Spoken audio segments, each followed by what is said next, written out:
Pan współprzewodniczący Nigel Farage, Wolność i Demokracja. There is a new mood in Strasbourg today, and during your speech, Mr Barroso, there was an all-pervading sense of gloom, and I saw for the first time even your own supporters shaking their heads. They don't believe in what you're saying, the European people don't believe in what you're saying, and I don't really think even you now believe in what you're saying, because we all know that Greece is going to default. The end game for Greece is near, and you can't say you weren't warned. You were told that the treaties were fatally flawed. You were all told that Greece should never have joined the euro. And when I stood up here 5 years ago and talked about Greek bond spreads, you treated me with such utter derision, it was as if I had been let out of the local lunatic asylum. No, you've been warned all the way through.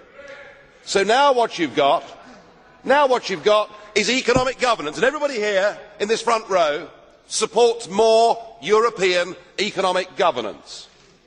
What is European economic governance? I'll tell you what it is. It's a plane landing at Athens airport, out of which get an official from the Commission, an official from the European Central Bank, and an official for the appalling IMF. And those three people, the Troika you call them, go in, they meet the Greek government, and they tell the Greek government what they may or may not do. You have killed democracy in Greece. You have three part-time overseas dictators that now tell the Greek people what they can and can't do. It is totally unacceptable. Is it any wonder that Greek people are now burning EU flags and drawing swastikas across them? You are, frankly, unless Greece is allowed to get out of this economic and political prison, you may well spark a revolution in that country.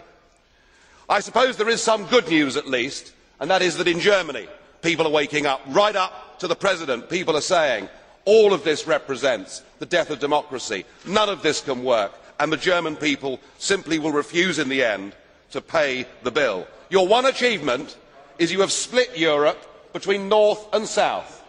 The Greeks now badmouth the Germans. The Germans badmouth the Greeks. I have one last plea, Mr Barroso. Will you please help Greece? Help her to get her currency back. Help her to reschedule her debts. Help her out of the mess that you have put her into. Your policies have failed. Stand up, be a man, admit it.